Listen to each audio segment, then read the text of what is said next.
Eu quero ler com os irmãos na carta aos Hebreus, capítulo 1, do 1 ao 4. Eu vou ler, irmãos, na Arque.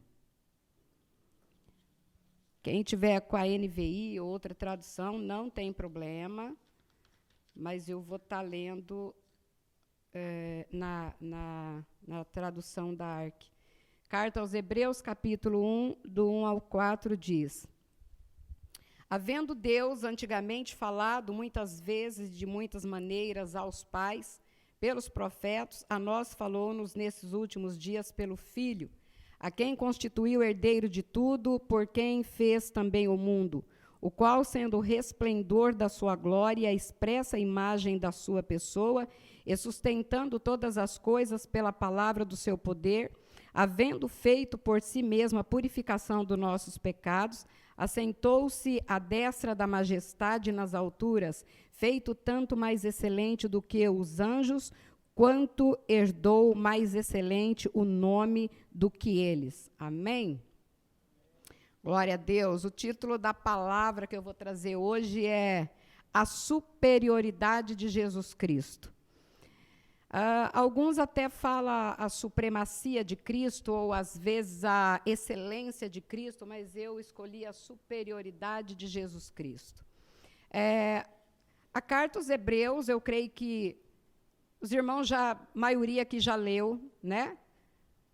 Tem lido, tem estudado, é uma carta importante para a nossa vida, porque ela vai retratar exatamente isso, a superioridade de Cristo.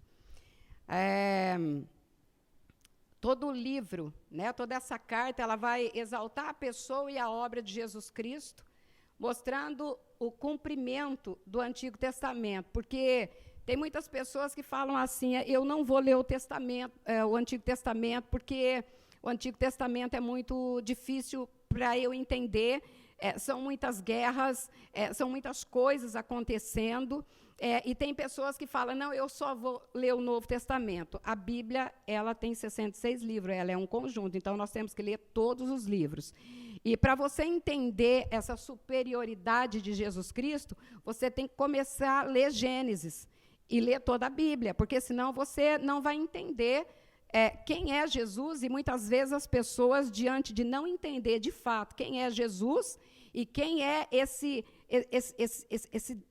Deus maravilhoso, esse Jesus que opera sinais e maravilhas, se nós não atentarmos aqui para o Antigo Testamento, nós vamos nos perder um pouco e não vamos ter um entendimento completo de quem é Jesus, que nós não vamos entender por completo quem é Ele, é só na glória. Mas, enquanto estivermos aqui na terra, nós vamos estudando e conhecendo Jesus, porque quanto mais você conhece Ele, mais desfruta dEle. Quanto mais você conhece Ele, mais você se aproxima dEle. Enquanto mais você conhece dEle, mais você ama Ele. Enquanto mais você conhece Ele, mais você depende dEle. Enquanto mais você conhece Ele, mais você se enche dEle. Você vai ter confiança, você vai ter fé, você vai saber que os seus problemas são passageiros, você vai saber que isso que você está passando hoje não vai ficar eternamente, são momentos, e momentos o Senhor está conosco para nos ajudar. É a palavra que diz: se passares pelo fogo, se passares pela água, fica tranquilo, eu estou juntinho com você, não vai acontecer nada,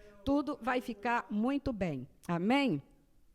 A carta, ela vai ser escrita por volta de 62, 64 antes de Cristo, né?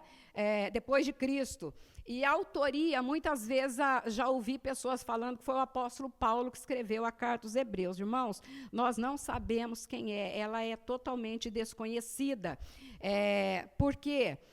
Quem sabia, na verdade, quem escreveu a carta foram as pessoas que a receberam, né? Quem recebeu essa carta, na época, sabia. Mas, com o tempo, foi se passando, e, na verdade, não tem escritor. Até você pode ver na tua Bíblia que está escrito assim, ó, autor desconhecido. Então, nós sabemos que a carta é escrita para um propósito. Toda a Bíblia ela é escrita para um propósito. A Bíblia ela não é escrita para não ter propósito. A Bíblia é escrita para a humanidade. A humanidade que precisa de Deus, a humanidade que precisa conhecer Jesus, a humanidade que está perdida, a humanidade que precisa de entender que sem Jesus nós não temos salvação. Sem Jesus nós não vamos morar no céu. Então, é a importância de nós conhecermos a palavra de Deus. Então, essa carta, ela é escrita, embora o autor não seja conhecido, nós sabemos que é alguém que tem um profundo conhecimento do Antigo Testamento, e essa pessoa, inspirado pelo Espírito Santo, ela vai escrever com o objetivo de habilitar os leitores da época. Quem são os leitores? Na época, a carta foi escrita para os judeus cristãos, né? E eles precisavam dessa carta naquela época, assim como nós precisamos dessa carta nessa época. Porque quando nós lemos a carta aos Hebreus, nós vamos entender exatamente a superioridade de Jesus Cristo. Então, ele escreve para que essas pessoas, elas tinham se convertido ao cristianismo. Mas acontece que o judaísmo, eles tinham deixado o judaísmo.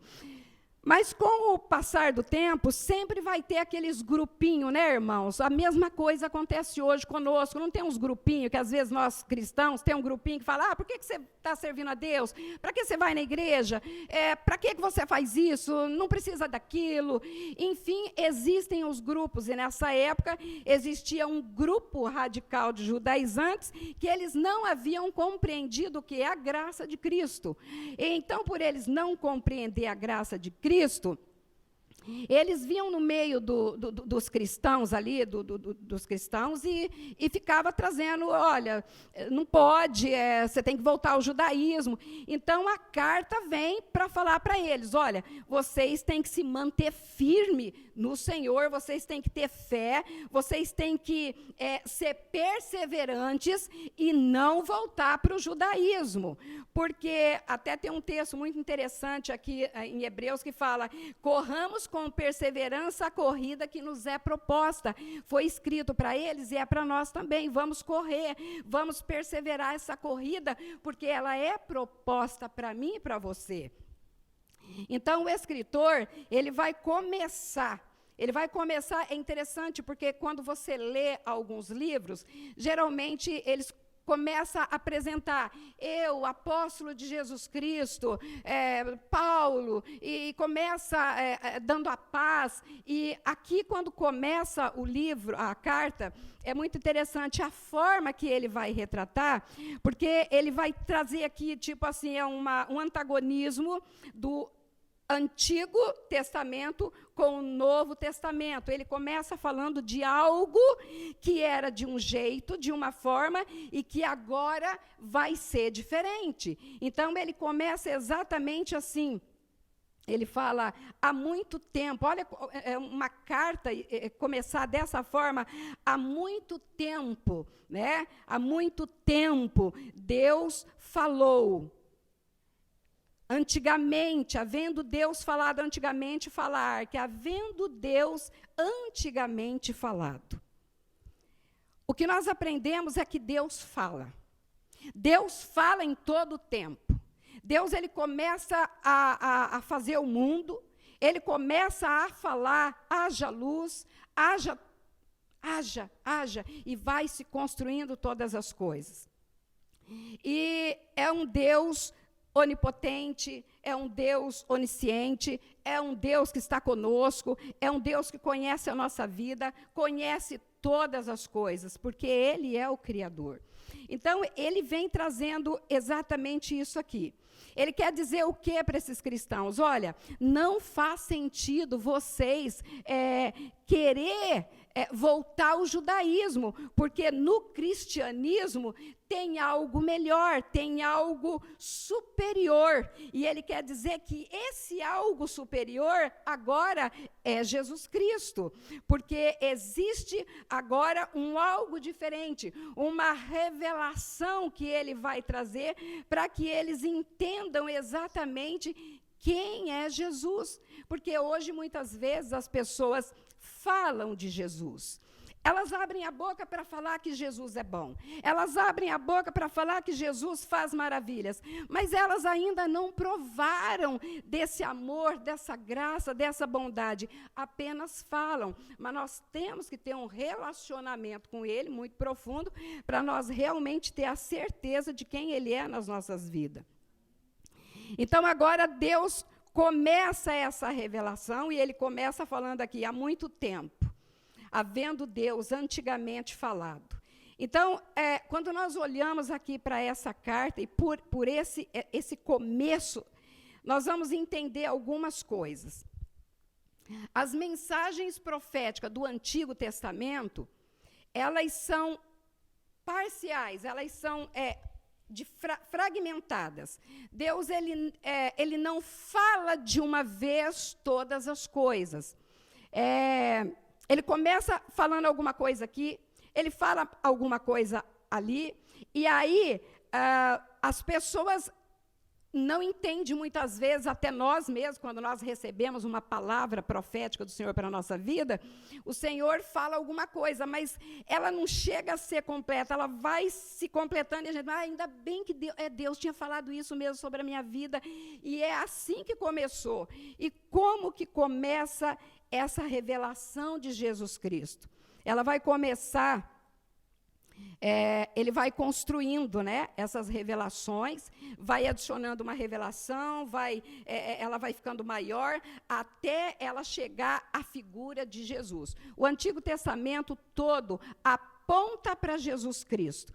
Então, quando ele fala, havendo Deus antigamente, ele está retratando o princípio.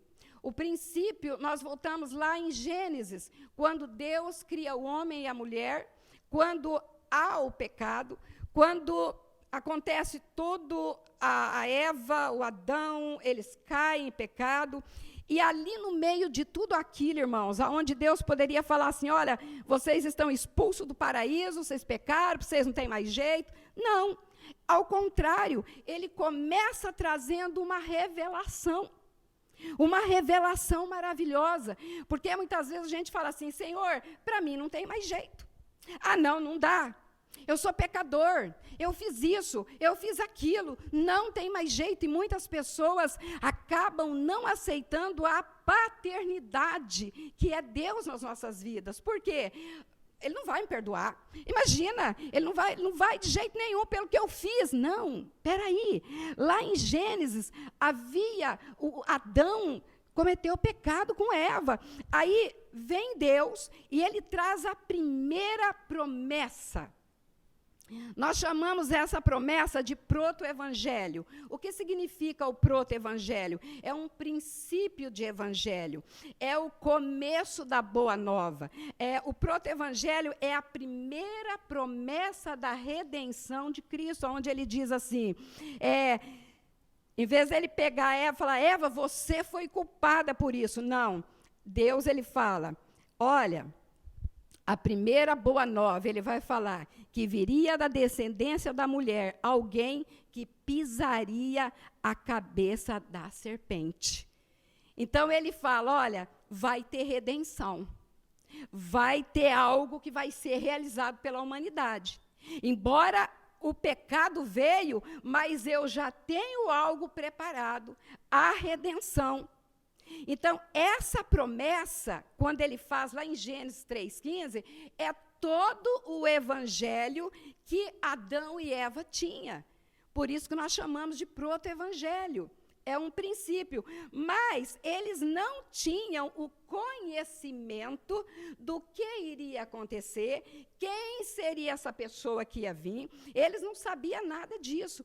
Eles viveram com essa promessa, com esse começo de promessa, mas eles não sabiam o que ia acontecer.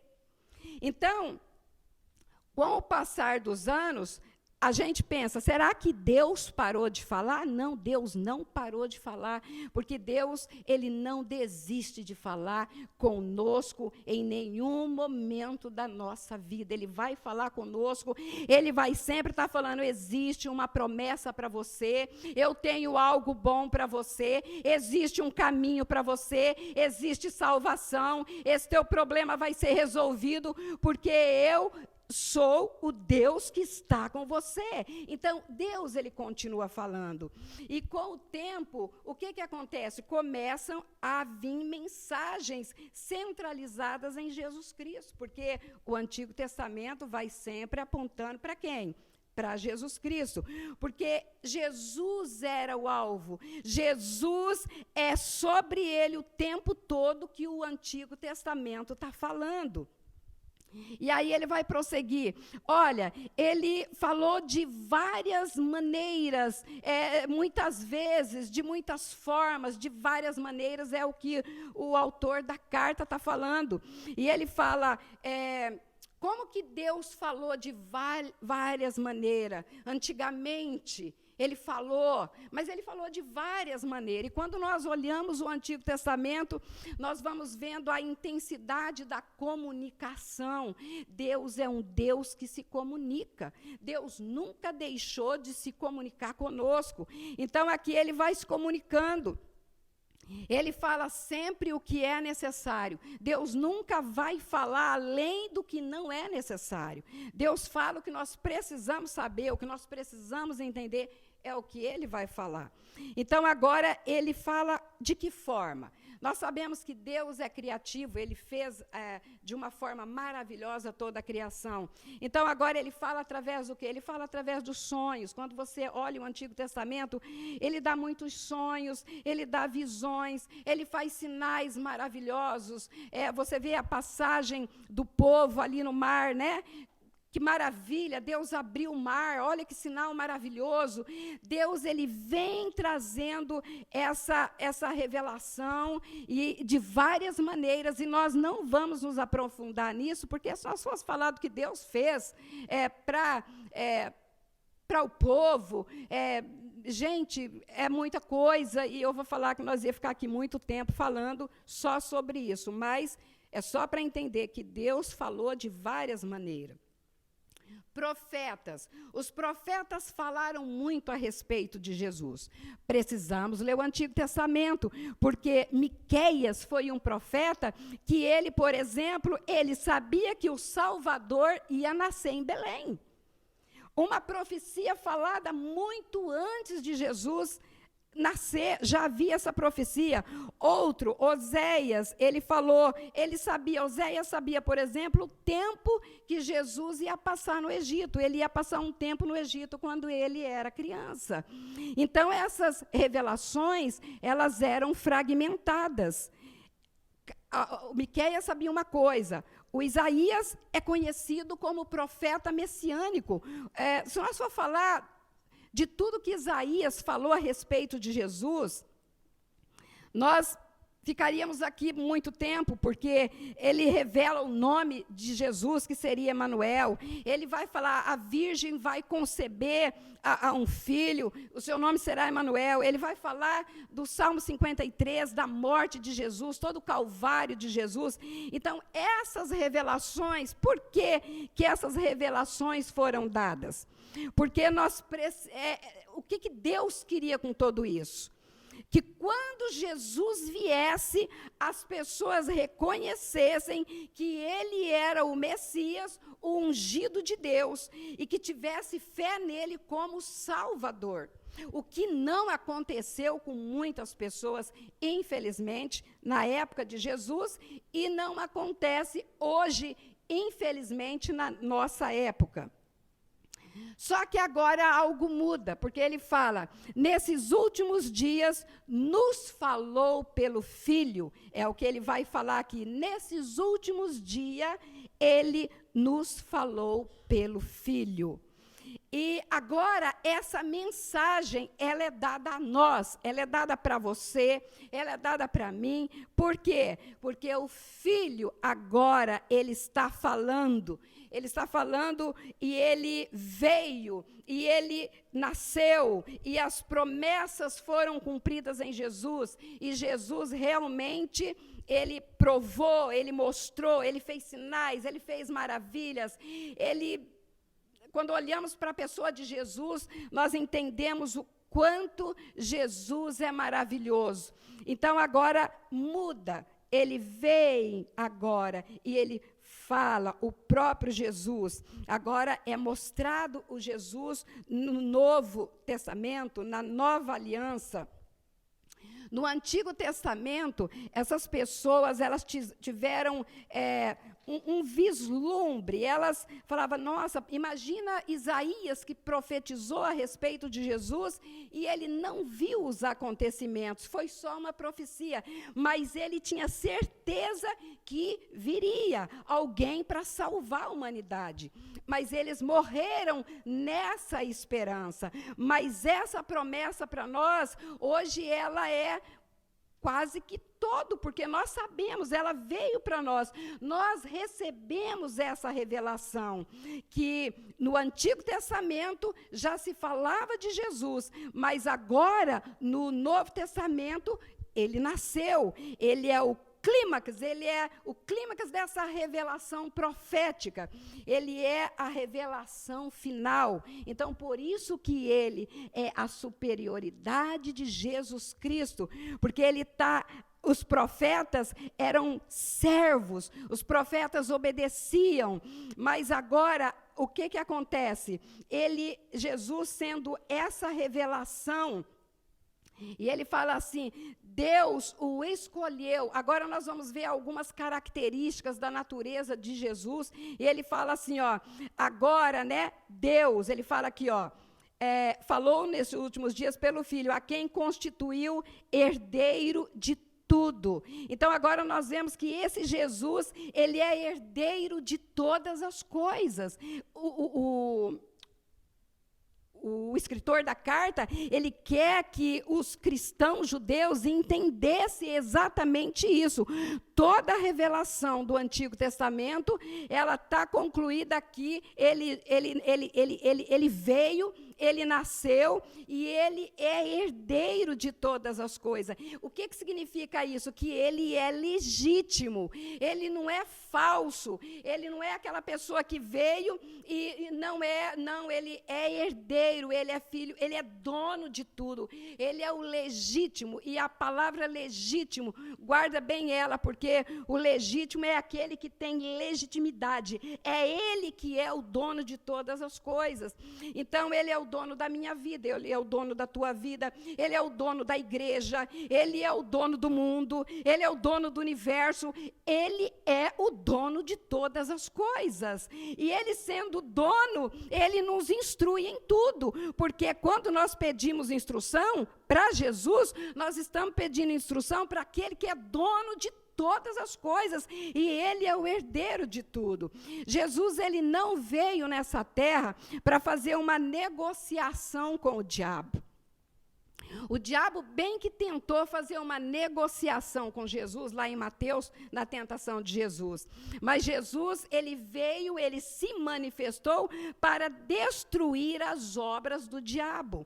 Cristo é o dono e ele tem poder de reger todas as coisas. Ele tem poder sobre essas obras malignas, ele desfaz as obras malignas. Nada do que o inimigo intenta contra a nossa vida não prospera, porque nós servemos ao herdeiro de todas as coisas, a Jesus, que é o legítimo Filho, é o Deus verdadeiro, é ele que nos guarda, é ele que nos protege, ele é o Senhor das nossas vidas.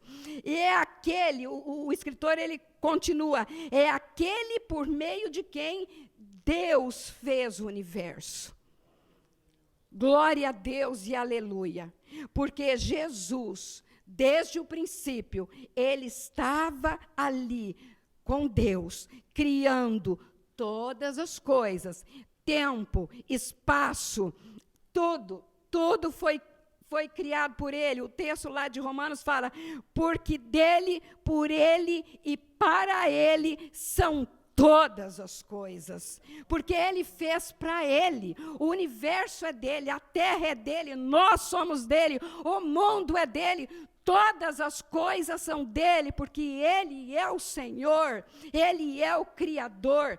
E a palavra continua, o Filho é o resplendor da glória, é o que o autor estava querendo passar para aqueles cristãos, e é isso que hoje a mesma palavra está passando para mim e para você. Ele é o resplendor da glória. A glória é um intenso brilho. Quando nós falamos em glória, nós não conseguimos descrever, porque a glória de Cristo é grande. Ninguém consegue olhar essa glória de Cristo. Ela é maravilhosa. A glória está diretamente associada à santidade de Deus. A santidade, a glória do Senhor se manifestou muitas vezes na tenda do encontro. Quando nós vemos aqui em Gênesis, ali, Êxodo, quando nós vemos ali Moisés, a glória vai no tabernáculo, a glória enchia o tabernáculo, a glória dele está enchendo aqui esse lugar, a glória dele está enchendo a sua vida, a glória dele se faz necessário para que nós possamos estar cheios dessa glória, para vencermos as lutas e as dificuldades que vêm sobre nós. Precisamos da presença. A glória representa a presença e Jesus está aqui conosco nessa tarde.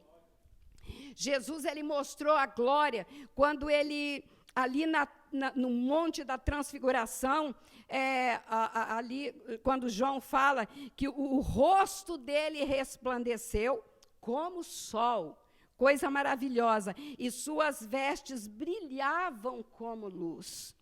E João estava ali, e João estava naquele momento exatamente ali, olhando para ele. E João, ele vai descrever algo que diz assim, vimos a sua glória, e a glória do unigênito do Pai, cheio de graça e verdade. Glória a Deus que Jesus é o Filho maravilhoso, que tem essa glória maravilhosa.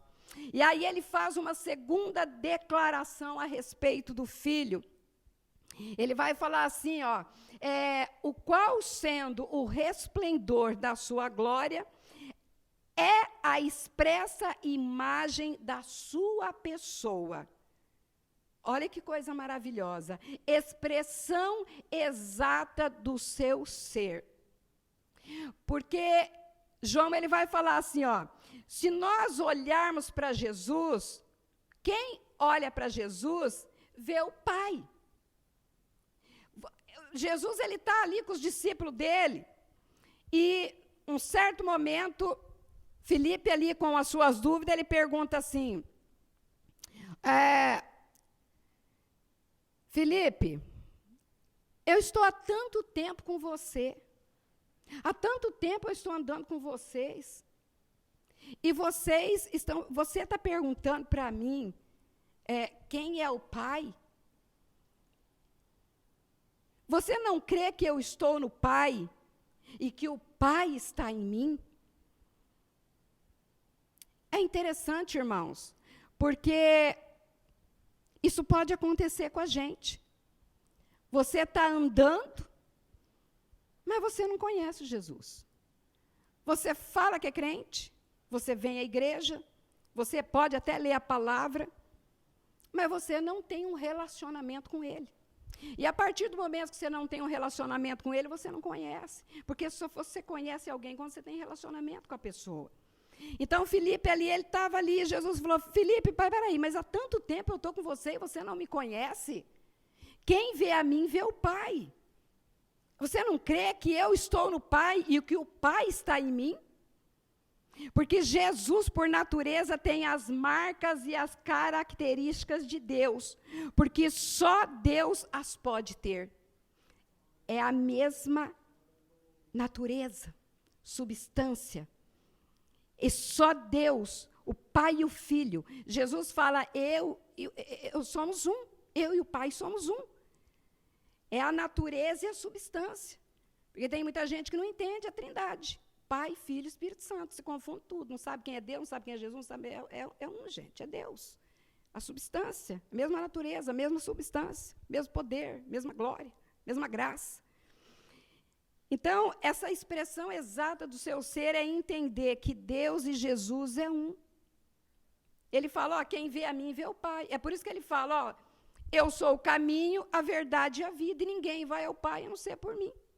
Porque é Ele que leva nós para estar com Jesus, para estar com Deus.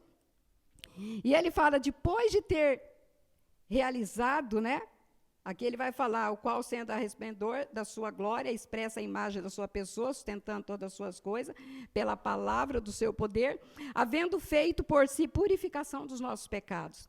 Jesus, quando ele vem, ele faz o quê? Ele vai à cruz. Ele morre. Ele vem exatamente cumprir tudo o que o Antigo Testamento falava que ele ia fazer. E ele aqui, ele vem fazer exatamente o sacrifício pela minha vida e pela sua vida. Se Jesus não tivesse vindo, nós não teríamos salvação. Nós não teríamos jeito, gente. Nós seríamos um povo perdido. Nós estaríamos... Imagina você ficar sem Deus, sem Jesus nesse mundo. O que seria de nós? Mas Jesus, ele vem fazer essa expiação, essa purificação. Ele precisava passar pela cruz. Ele precisava de passar por aquele caminho doloroso, aquele caminho difícil, levando sobre si os meus pecados, os teus pecados, levando sobre si as nossas dores, as nossas enfermidades. Ele precisava fazer isso, porque precisava cumprir essa revelação profética, o Filho amado de Deus, que veio e se entregou por nós. Ele morreu pelo meu pecado, ele morreu pelo seu pecado, ele venceu porque ele foi até o fim. E nós vamos vencer porque nós vamos também até o fim. Nós vamos chegar até o fim, porque o caminho é árduo, o caminho do cristão é difícil, o caminho do cristão não é fácil. Nós pegamos a nossa cruz e nós levamos e nós vamos, porque Jesus pegou a cruz mais pesada. A que nós não podíamos carregar, ele carregou. E ele deixou uma bem levinha para mim e para você. Porque nós temos muita gente fala assim, gente, mas a minha cruz está tão pesada. Às vezes fala que essa cruz pesada é o marido, às vezes o marido fala que é a mulher, às vezes um fala que é um filho, é um problema, é a minha cruz que está pesada. Irmãos, a cruz pesada Jesus levou sobre si. Os nossos pecados estavam sobre ele. Pelas suas pisaduras, nós fomos curados.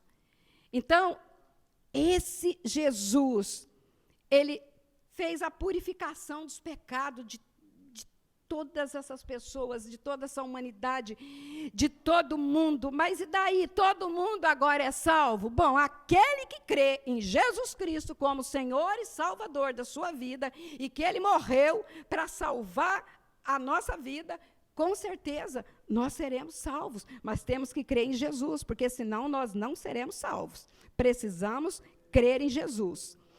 E depois que ele fez essa purificação de pecados, ele se assentou à direita da majestade nas alturas. É o que o autor da carta estava explicando para os cristãos judeus. E hoje nós estamos explicando para nós, os gentios, aquele que creu em Jesus, aquele que serve a ele.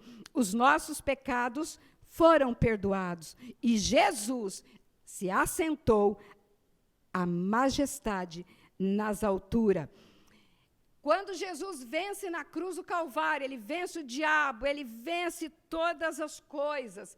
E ele ressuscitou, e ele foi e adentrou os céus, e ele se assenta, e ali ele consumou todas as coisas. Então, agora, Jesus, ele tem uma posição de autoridade, ele tem essa supremacia, essa exaltação daquele que venceu. Esse é o legítimo lugar dele, onde ele exerce o seu pleno poder como advogado. Nós temos um advogado fiel, nós temos um advogado que está no céu, assentado nas alturas, que tem toda a autoridade, todo domínio. Ele é supremo, ele é grande, e ele está ali para estar cuidando das nossas causas. E João vai falar: se porém alguém pecar, temos um advogado junto ao Pai, Jesus Cristo o justo. Ele venceu, ele assentou nas alturas, e ele está ali. Eu pequei, eu errei, hoje o meu dia não foi bom, eu falei coisas que eu não deveria ter falado. Querido, Jesus continua sendo o advogado fiel. Ele está para te perdoar, ele está para te conduzir por caminhos verdejantes. Ele é o seu advogado em todo o tempo. Ele é justo, porque a base do trono de Deus é justiça, é retidão, é bondade. Esse é o Jesus que eu sirvo e que você serve, e que você hoje veio aqui para conhecer mais um pouquinho dele, tornando-se tão superior aos anjos quanto ao nome que herdou é superior ao deles. É assim que ele termina aqui o 4. Ele foi feito mais excelente do que os anjos. Por que ele deu essa explicação para os crentes ali, judeus? Porque, irmãos, muitas vezes naquele tempo eles acreditavam muito em anjos, porque o Antigo Testamento fala dos anjos do Senhor, né? Fala muito dos anjos, e aqui os judaizantes, eles acreditavam muito em anjos, e eles chegavam a um ponto de adorar anjos. Eu não sei se hoje ainda existe alguém que adora anjos, mas eu sei uma coisa: muitas vezes a gente está numa reunião na igreja, a gente fala assim: irmão, Jesus está aqui, fica todo mundo quieto. Quando falou o anjo, olha o anjo, eu estou vendo o anjo. Irmãos, a igreja pega um fogo que parece que dá um negócio no povo. Glória a Deus, aleluia, pelo anjo. Mas não, Jesus está aqui. Aí levanta o irmão, eu estou vendo um anjo. Meu Deus do céu, o anjo chegou, olha o anjo. Irmãos, a carta aos Hebreus está falando: peraí, não é assim que funciona. Não se adora anjos adoram a Jesus. Ele é superior aos anjos. Ele é superior, a carta vai ensinar isso. Ele é superior aos anjos, ele é superior a Moisés, ele é superior ao sumo sacerdote, porque ele é o sumo sacerdote, o legítimo que nós hoje temos, mas ele é superior. Então nós temos que entender essa superioridade, essa excelência, essa supremacia de Cristo. Ele é superior. Então o escritor vai apresentar que Cristo é o mediador de uma aliança melhor. É uma aliança melhor. Ao voltar aos céus e herdar a glória que ele possuía, Jesus adquiriu um nome que é sobre todo nome, e é isso que o escritor diz aqui, olha: quanto herdou mais excelente nome do que eles, porque o nome de Jesus tem todo o poder. O Filipenses vai falar assim: pelo que também Deus o exaltou sobremaneira e lhe deu um nome que está acima de todo nome, para que ao nome de Jesus se dobre todos os joelhos nos céus, na terra e debaixo da terra, e toda língua confesse que Jesus Cristo é o Senhor, para a glória de Deus Pai. Filipenses 2:10.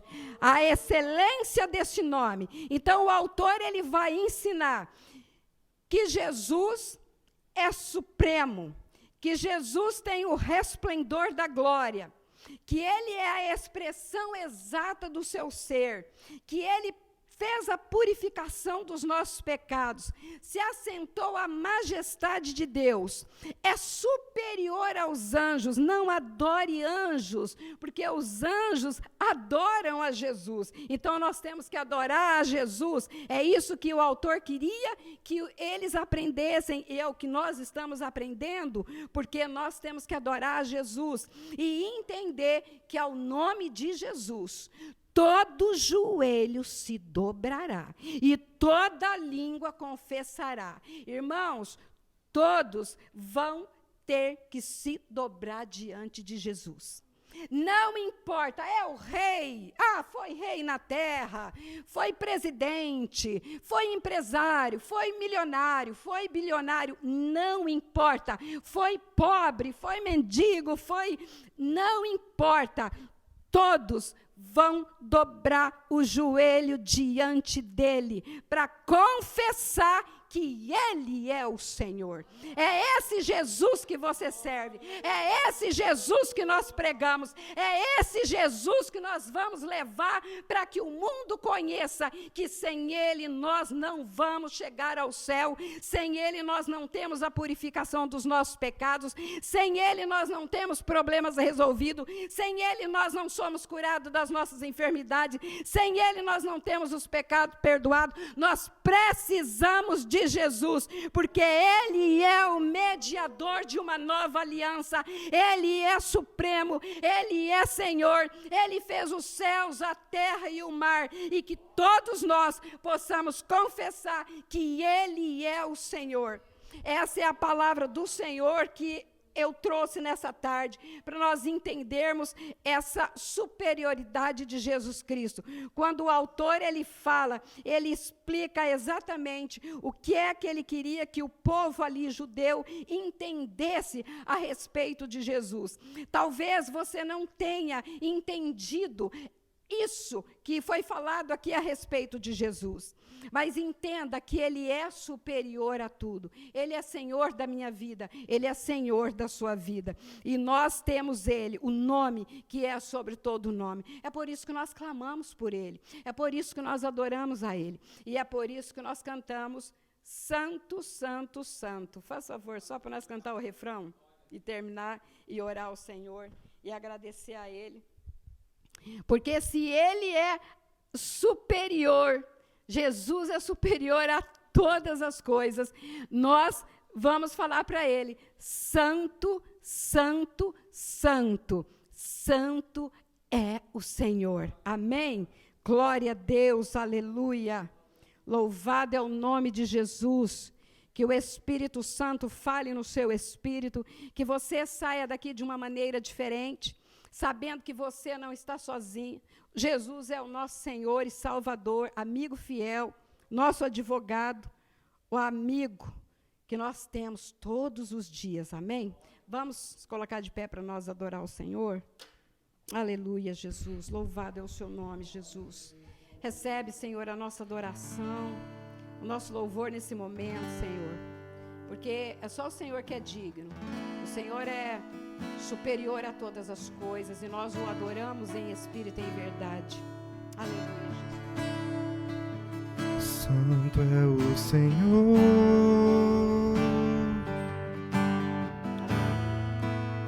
Santo é o Senhor,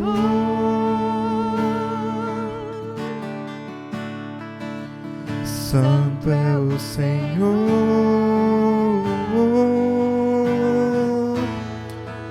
Santo é o Senhor,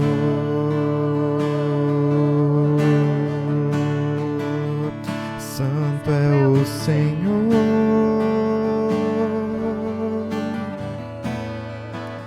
Santo é o Senhor,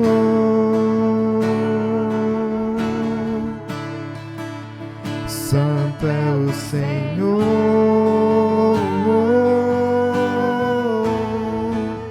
Santo é o Senhor,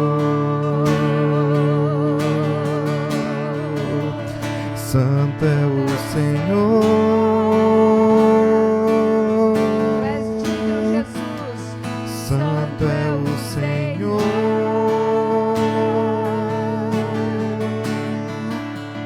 Santo é o Senhor.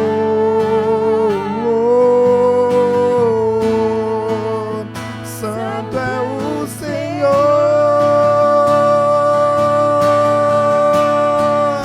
E santo é o Senhor.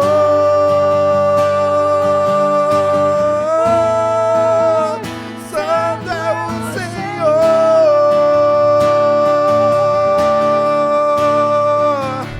Santo é o Senhor.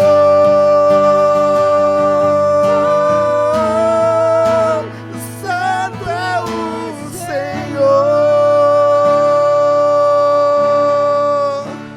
Oh Espírito Santo, nós sabemos que o Senhor é santo, meu Deus. Pai querido, Tu és amado da nossa alma.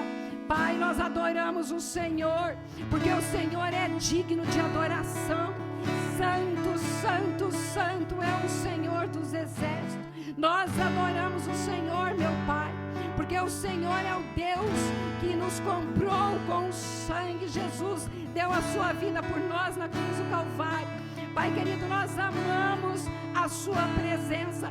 Pai, nós cremos na atuação do Espírito Santo na nossa vida.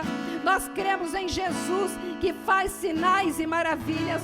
Nós cremos em Jesus que opera. Nós cremos no Jesus que trabalha no nosso ser, na nossa vida, mudando o nosso caráter, mudando a nossa vida, para, Senhor Jesus, nos apresentarmos um dia diante do Senhor, Pai querido, correndo essa carreira da fé, porque um dia nós sabemos que veremos a Tua face, como o Senhor é, uma face maravilhosa, que nós hoje, ó Pai, nós entendemos, Pai, um pouco dessa glória, mas não por todo, porque, Senhor, nós ainda não fomos revestidos do novo corpo, meu Pai, mas um dia nós seremos revestidos, Senhor, e um dia nós vamos ver o Senhor, nós vamos ver a glória do Senhor, nós vamos ver essa expressão exata do ser.